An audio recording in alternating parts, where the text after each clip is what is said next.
We're going to talk about a topic of customers, and we're looking at customer focus, costs and benefits, and so on. We'll go through, obviously, introduction as always, identifying the customer, building customer care relationships, and so on. So, excuse me.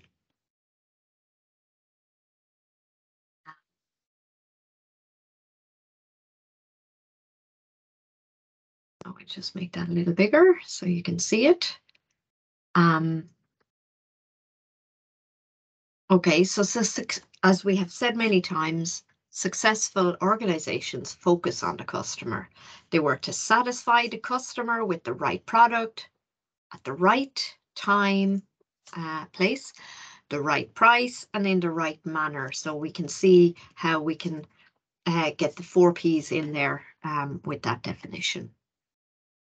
So the customer is the purchaser of the product. And as we've said in class, sometimes we use customer and consumer interchangeably, but sometimes we actually mean two different definitions. So the customer is the one who does the transaction, the purchaser of the product. They go into the shop, excuse me, hand over money, take the item. Or in whatever virtual capacity that occurs. They are not always the user or the consumer of that product. If you ask your friend who's going to the shop to get you a packet of crisps, you hand them money. They are now the customer of those crisps, but you will be hopefully the consumer if they come back with them. So in that case, there are 2 different roles going on there. Organizations must communicate to consumers and customers to raise their awareness of products that will satisfy their wants and needs. Customer focus is this idea that a shift in marketing emphasis, putting the customer at the center of business strategy. Excuse me.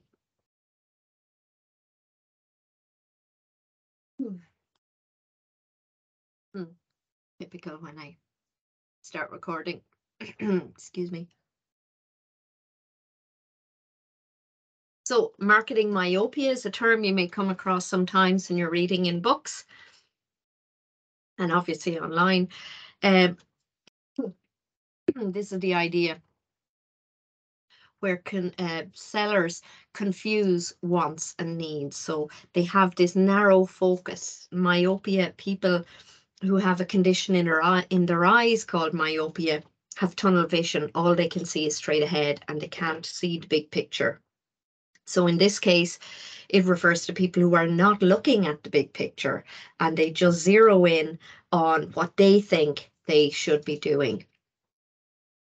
So they're too focused on improving certain elements of their products, fulfilling those wants, and they neglect or forget all about the customer needs that a totally different type of organization could fulfill with a totally different type of product. We've talked about bicycle makers should be, if they are serving the commuter market, people who are cycling to work or college, they need to keep an eye on what public transport is doing, because that is an entirely different product that is satisfying that need to get from A to B.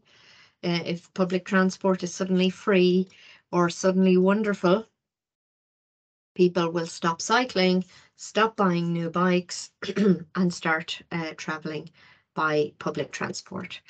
So it's about looking at the big picture and making sure that doesn't happen. And then customer delight is another term hopefully you'll come across.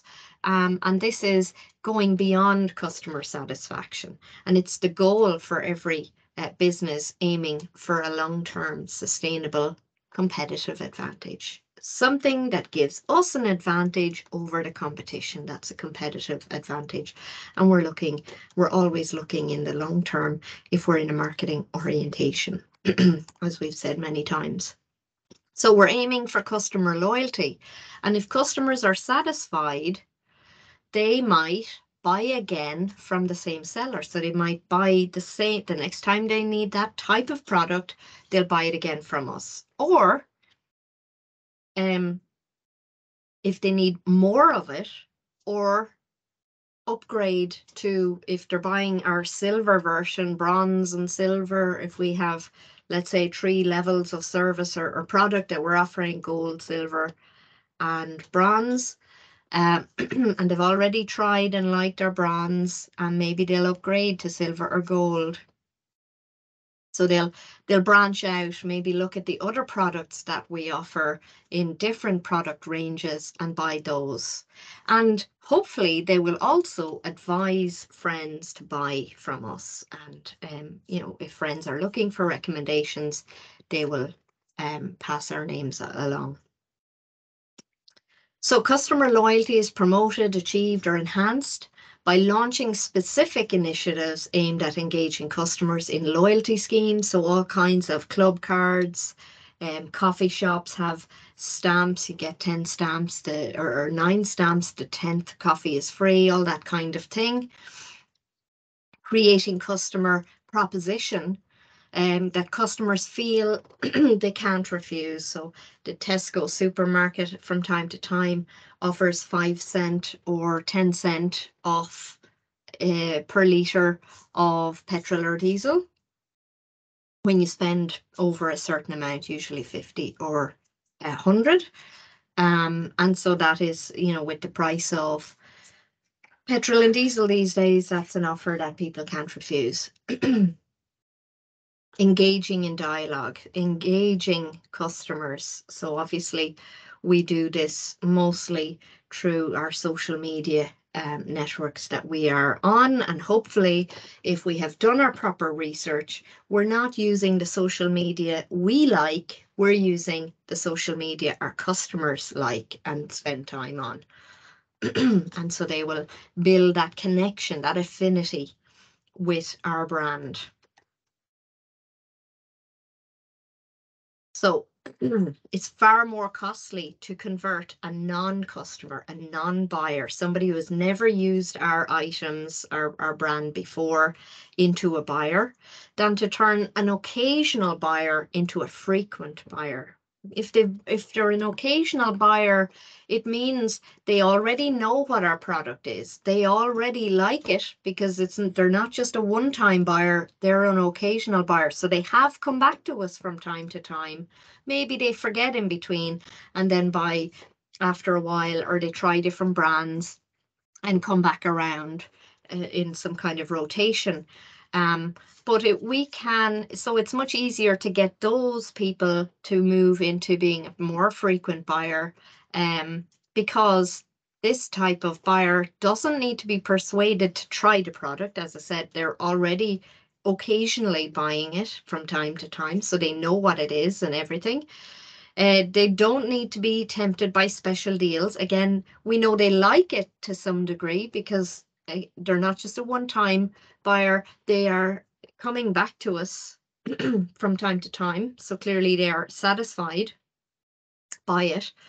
And they need less attention from sales staff, again, because they know what we do, what our products do. They know, roughly speaking, the features and so on, and the ins and outs and user interface, if it's phones or whatever it is.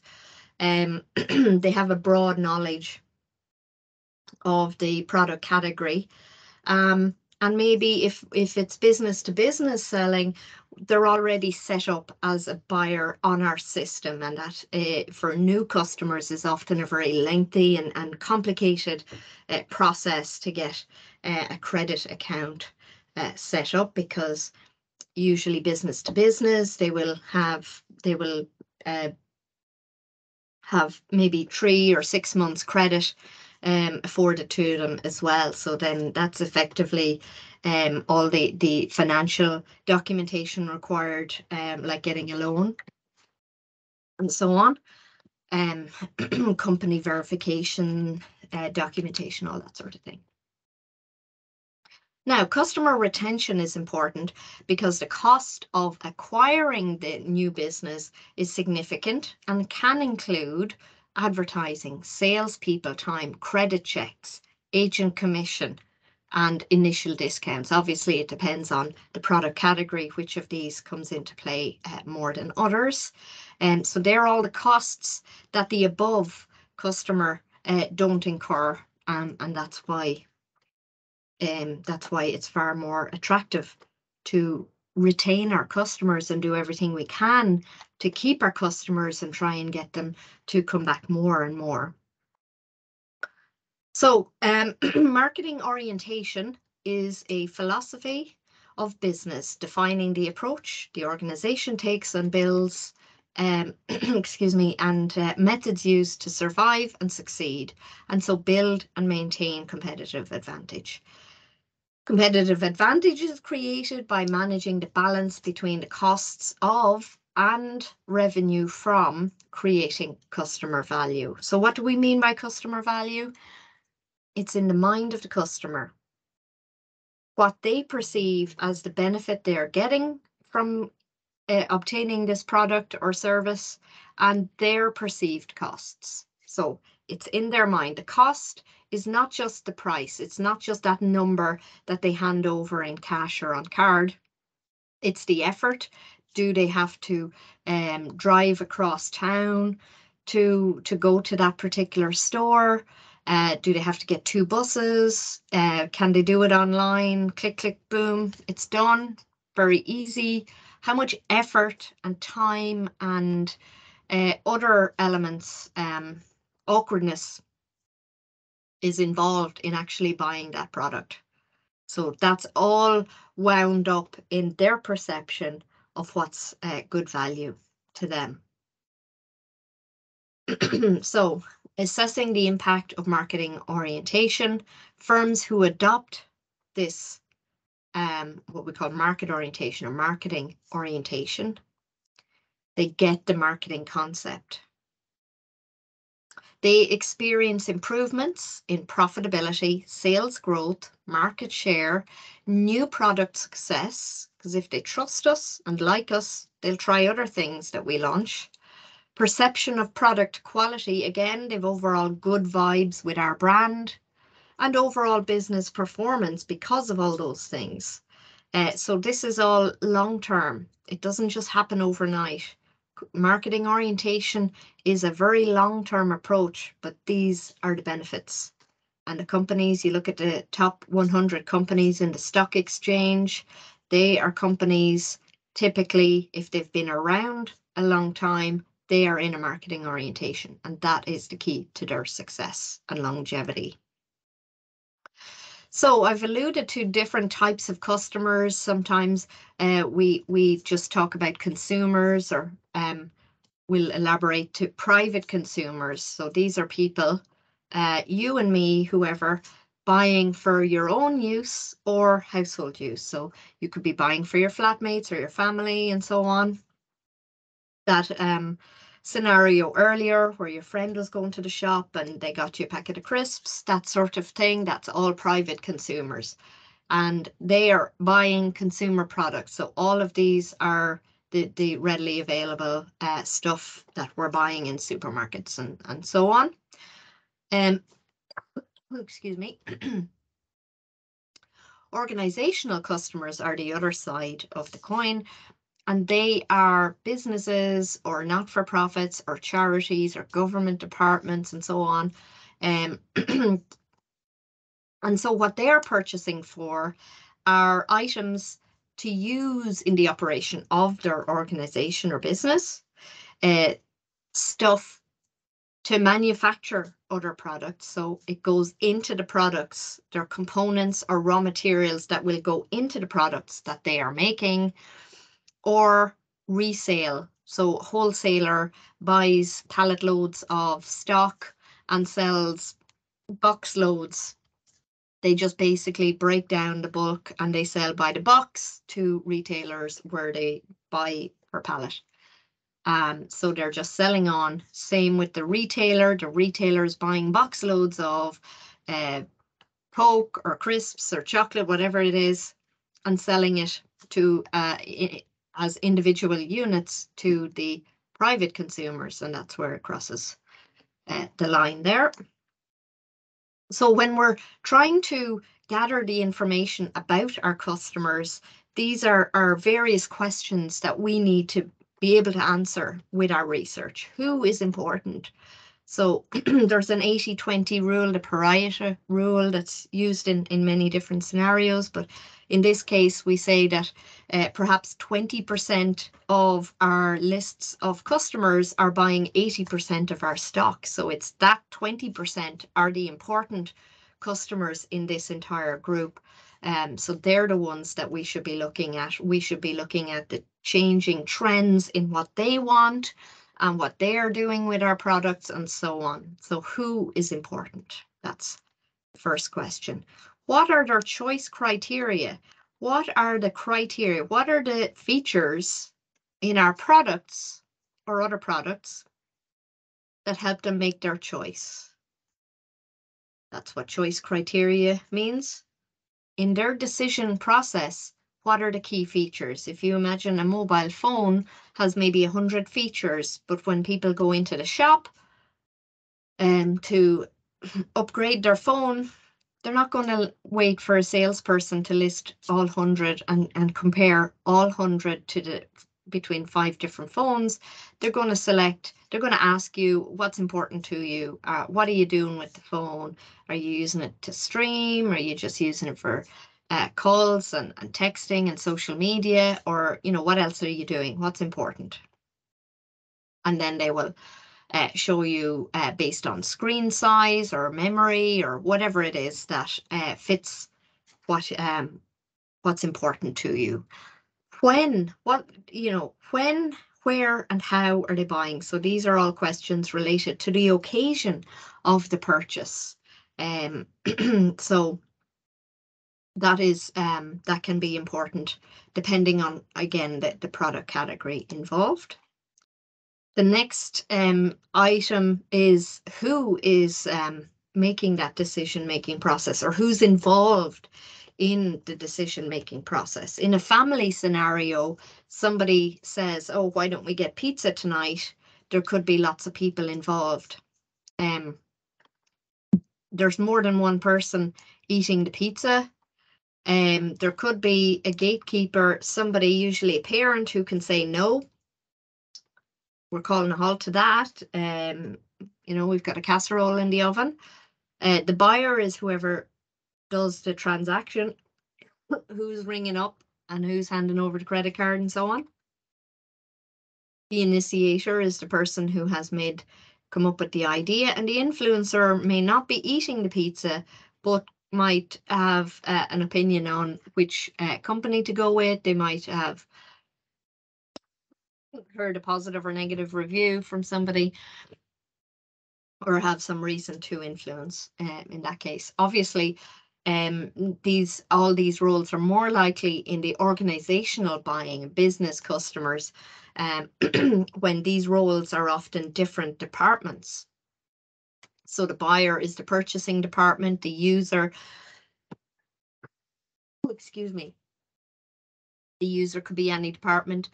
If we're making Coca-Cola and we're talking about buying sugar for the next cohort, it's the manufacturing department. The initiator could be the manager in the manufacturing department saying, we've been making more Coke in the last few months, so we need to increase our order over the next couple of months. So they're an initiator. Influencer is could be somebody like you guys in the marketing department that is trying to suggest that we use sustainable sources, because that's what our customers are into. We can get some kind of badge of honor to say that, you know, our packaging is recyclable, and, you know, everything is got the best green credentials it can get. So again, they are not part of the manufacturing of the actual product or doing the transaction, but they are influencing what is being bought in some way. And the gatekeeper, again, could be the accounts department, the person, excuse me, the person or department who can pull the plug and say no.